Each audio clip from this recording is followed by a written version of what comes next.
Notre thème de ce jour, c'est 8 secrets pour un mariage réussi. Les secrets du mariage sont nombreux. On ne peut pas les épuiser dans ce cadre. Même dans un livre. On ne peut pas les épuiser. On ne les épuisera jamais. Aussi, nous sommes-nous limités aux 8 secrets suivants tirés des textes du jour. Donc nous avons lu les textes du jour et à partir de la première lecture, à partir de l'évangile, nous avons tiré 8 secrets pour un mariage réussi. Et nous laissons au Saint-Esprit le soin de continuer et d'achever ce travail de révélation dans le cœur de ces mariés, de ces nouveaux mariés, mais dans le cœur aussi de tous les mariés. Parce qu'en même temps que je prêche aux mariés,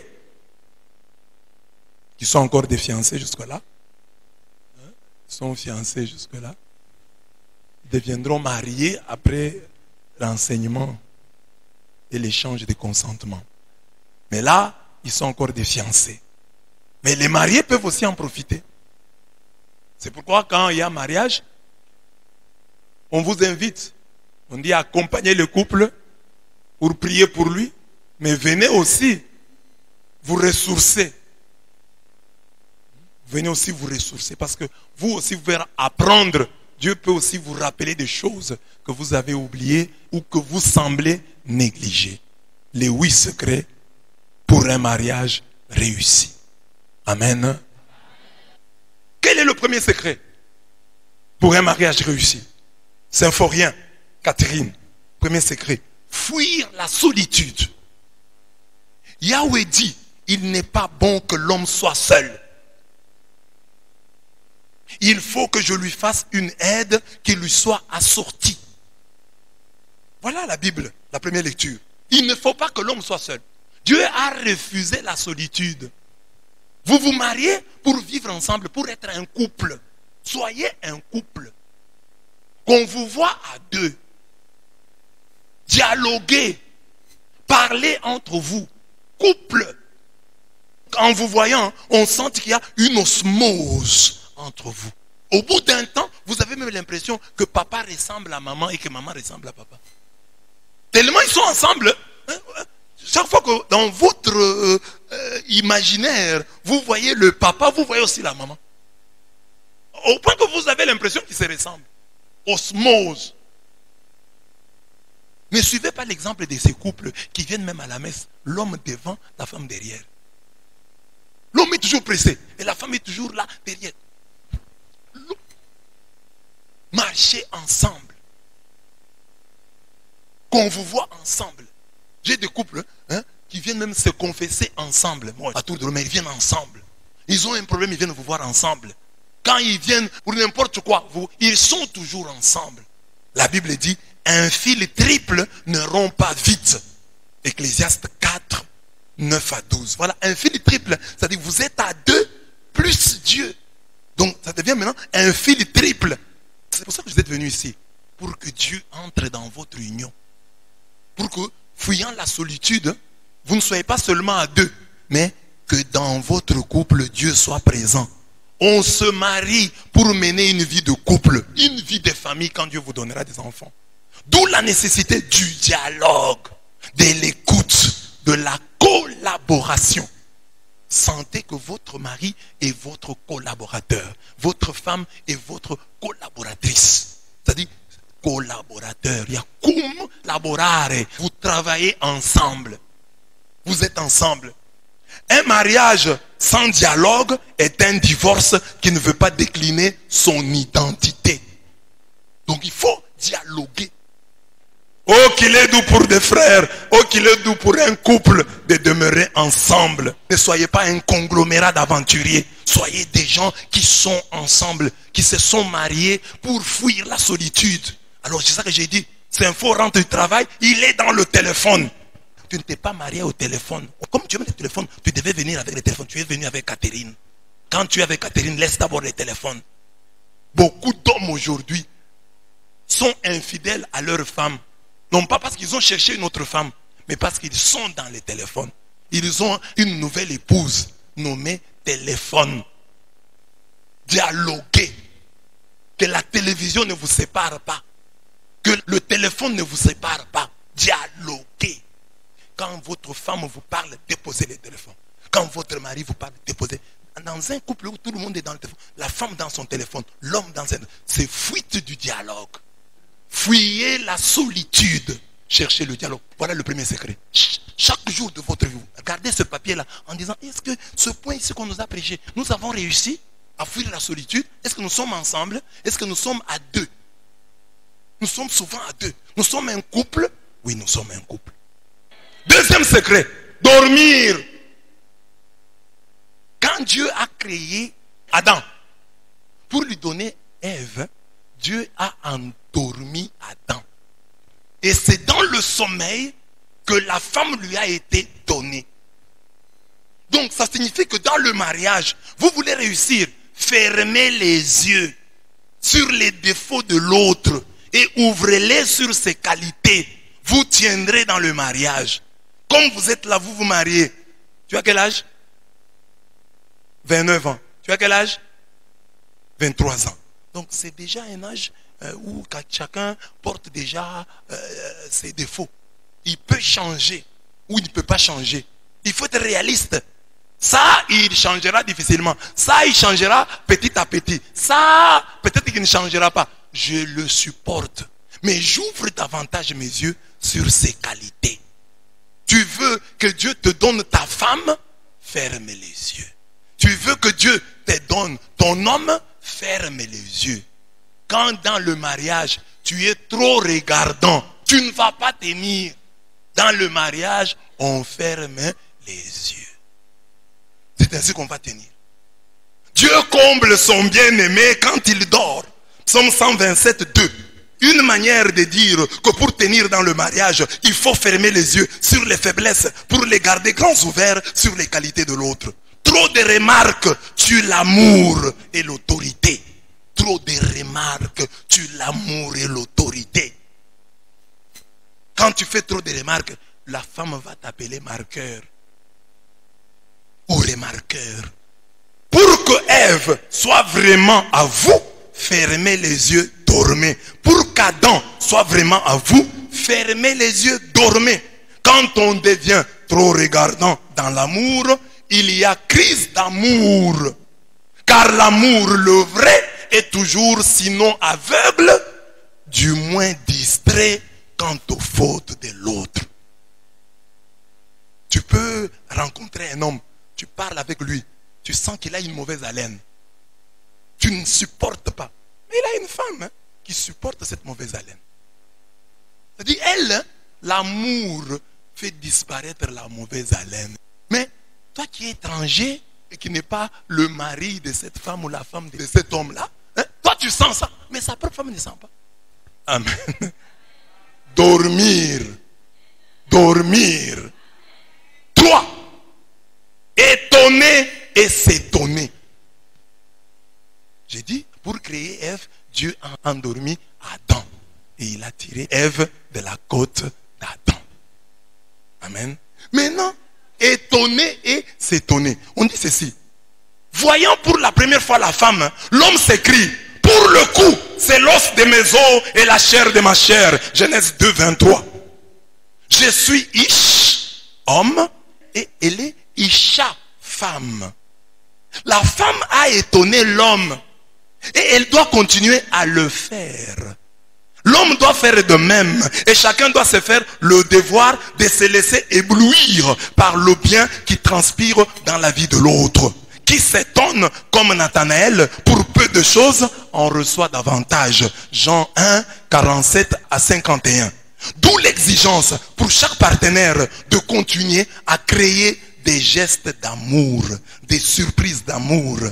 Le salut d'un couple, son harmonie est à ce prix.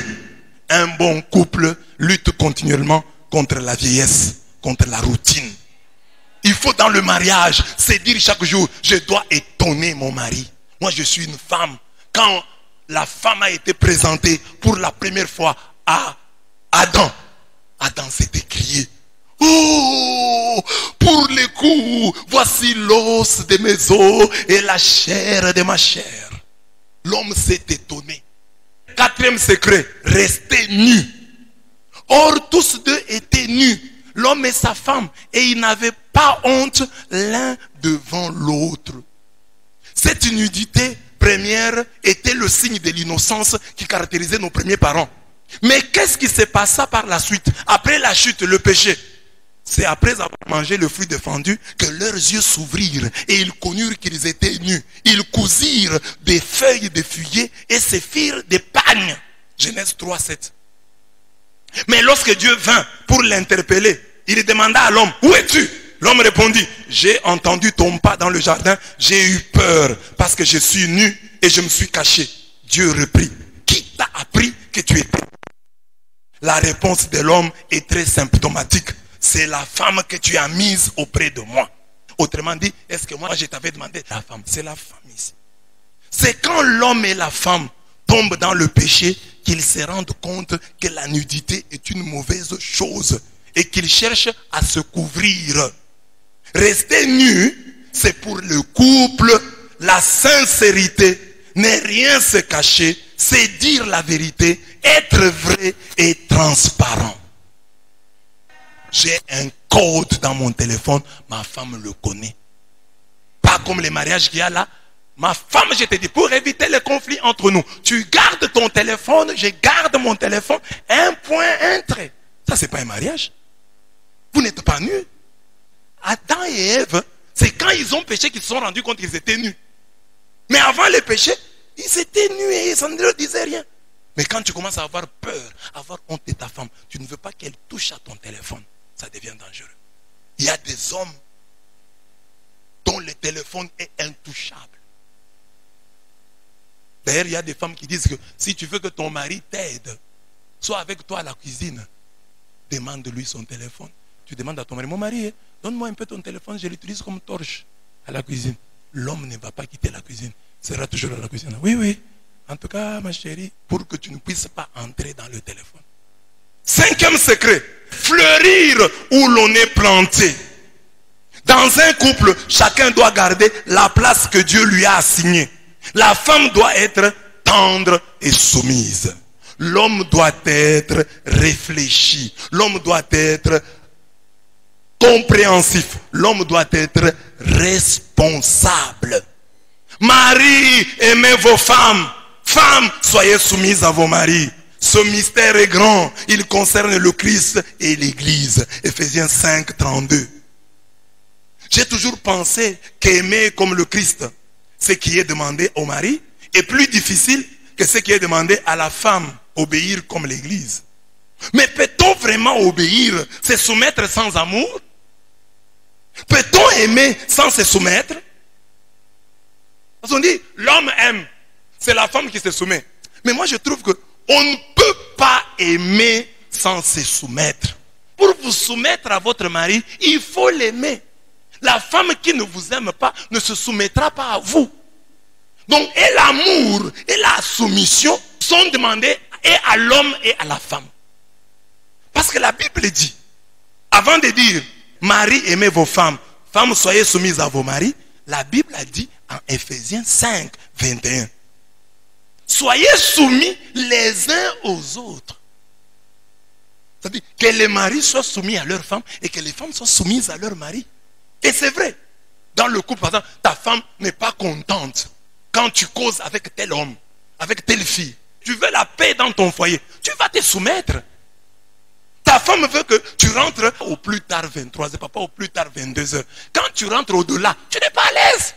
C'est pourtant ta femme. C'est elle qui doit être soumise. Mais tu sens toujours que ce n'est pas bien. Parce que tu l'aimes. Et qu'elle n'aime pas ça, ce que tu fais. Donc la soumission est mutuelle, comme l'amour est mutuel. Tu aimes, tu te soumettras. Tu te soumets, tu dois aimer. Pour te soumettre, il faut aimer. Donc c'est ça qu'on a toujours pensé, mais je pense que les deux sont demandés aux deux. Aimez votre femme et montrez-le. Aimez votre mari et montrez-le.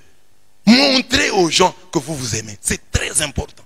J'étais jeune séminariste. Hein. J'ai demandé à des enfants à qui je donnais la catéchèse pour la confirmation à Lubumbashi. Je leur ai demandé, qui a déjà vu un couple qui s'aime? Des enfants qui étaient là. Papa tel et maman tel. Papa tel et maman tel. Il n'y a qu'une fille qui a répondu, qui dit, mon père et ma mère, ils s'aiment. C'est ça le témoignage. Réussir à montrer à vos enfants que vous aimez votre mari. 6e secret, invitez Jésus et Marie dans son foyer. Au noces de Cana, ce fut la grande fête. Et quand le vin manqua, ce fut les désarrois.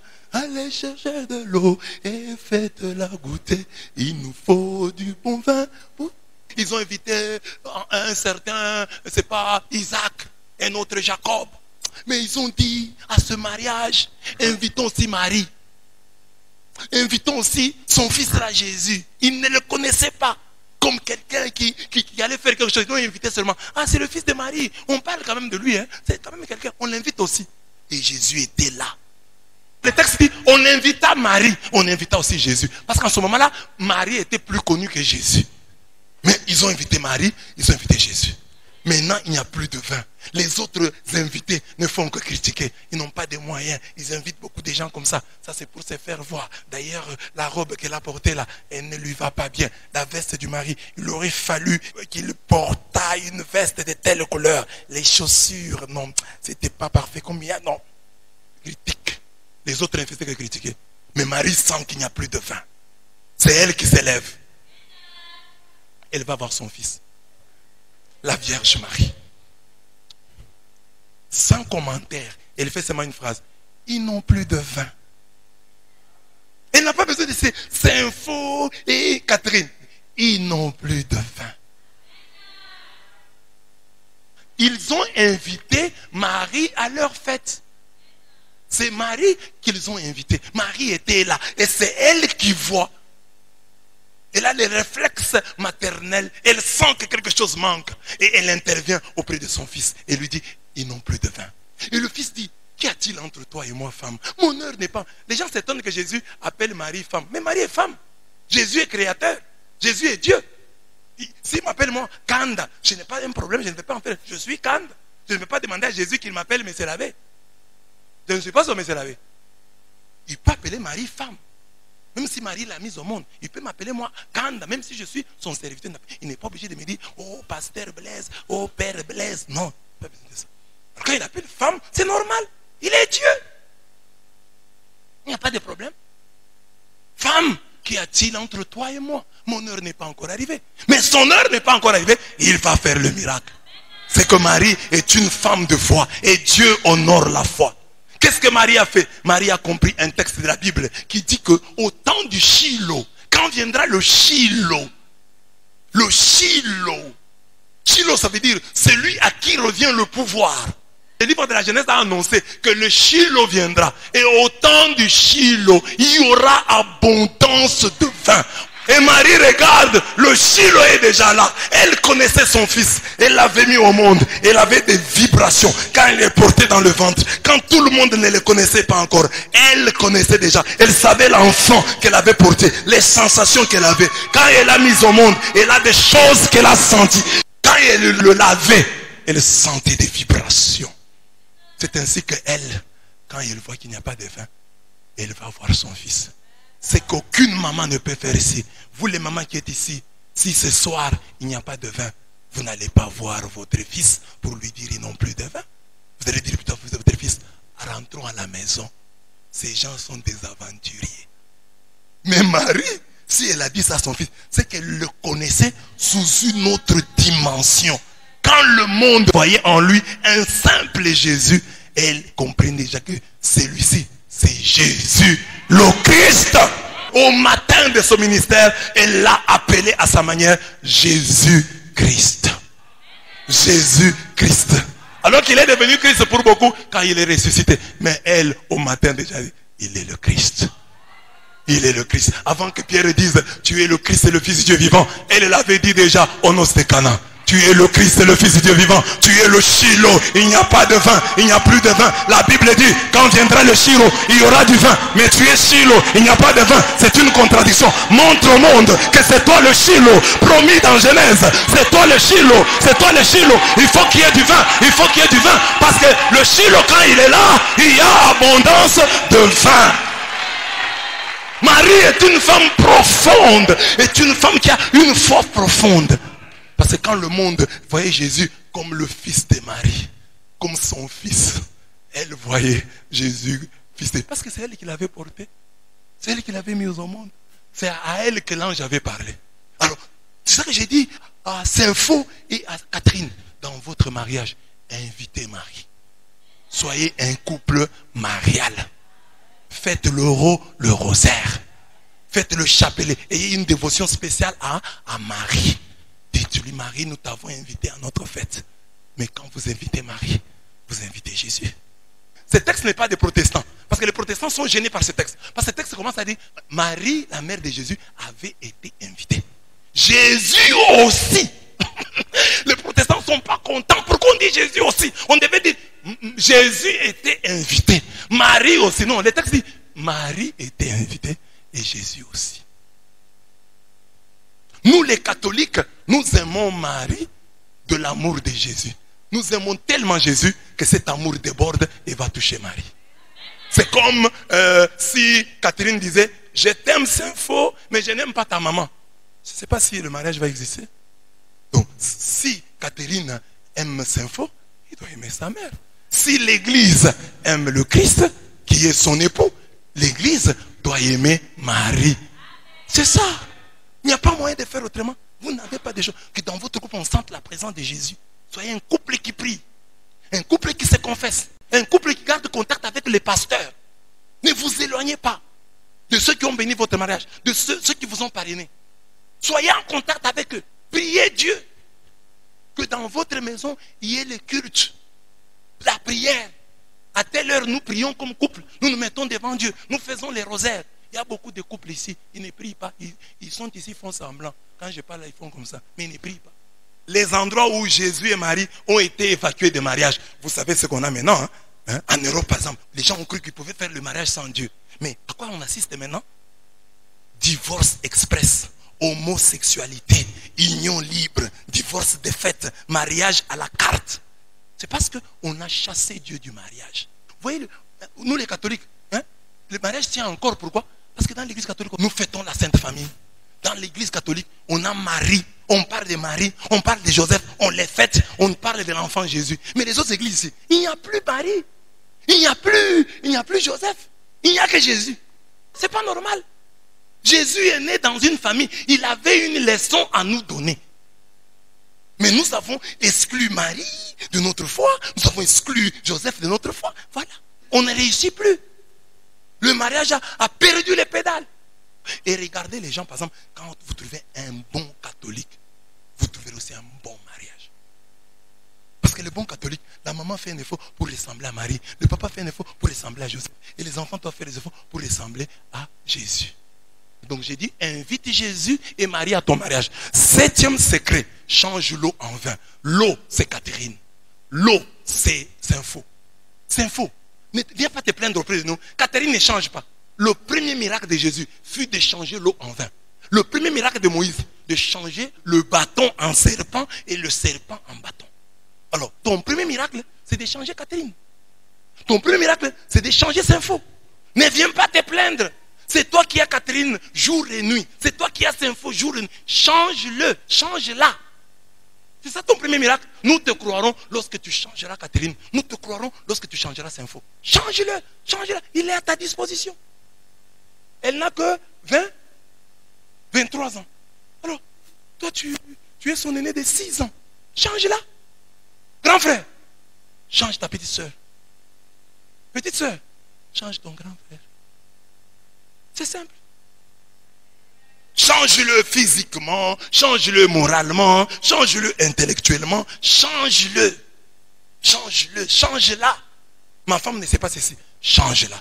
Mon mari ne sait pas ceci, change-le. C'est ça, le 7e secret. Change l'eau en vin. L'eau est utile mais le vin est agréable. Il est utile, mais rends-la agréable, rends-le agréable. Change l'eau en vin. Amen. 7e secret du mariage, le voilà.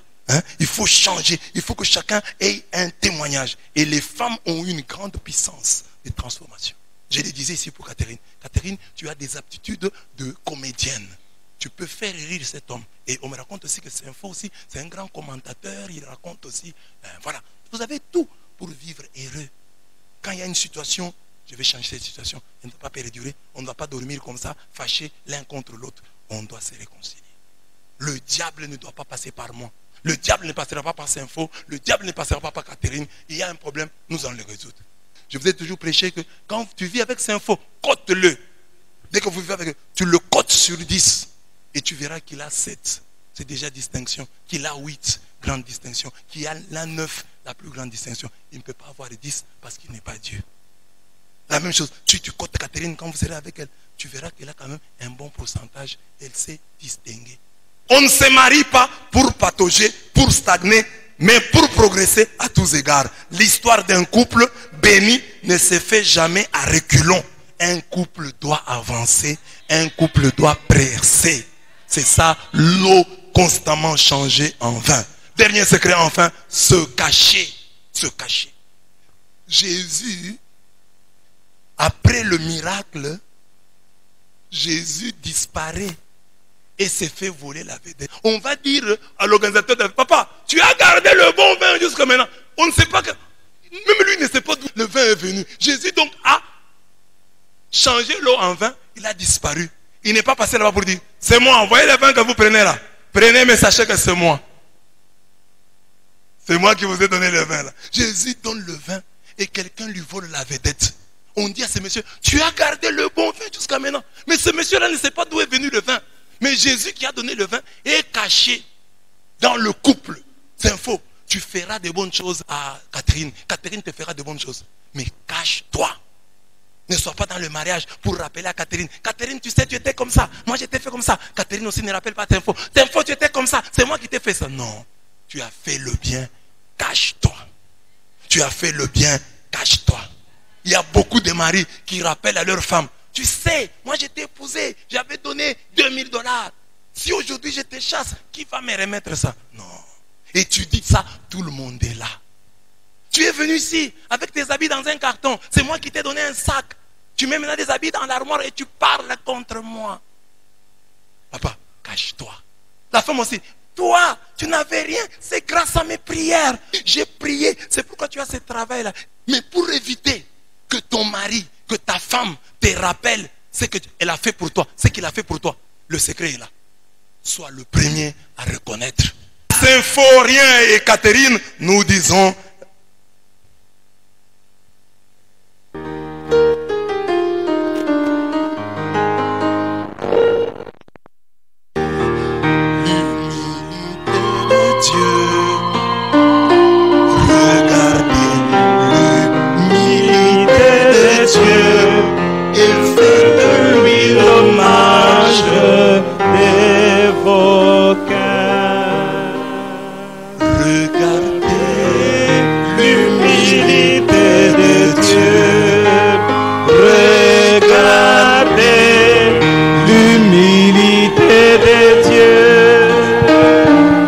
Regardez l'humilité de Dieu et faites-lui l'hommage de vos cœurs.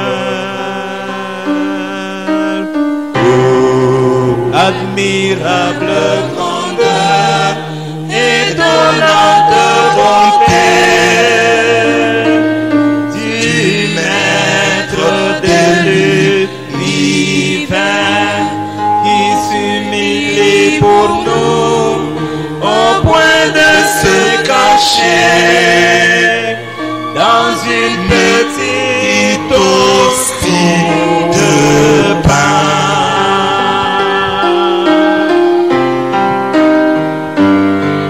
Regardez l'humilité de Dieu. Regardez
Dieu qui s'est humilié à ce point.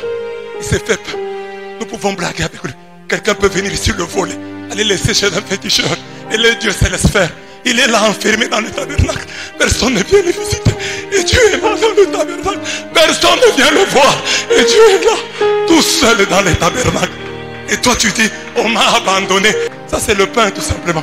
Mais quand il sera consacré, je t'ai montré ce mot pour te dire, regarde l'humilité de Dieu. Qui peut dire que Dieu ne s'est pas humilié? Que Dieu vous bénisse.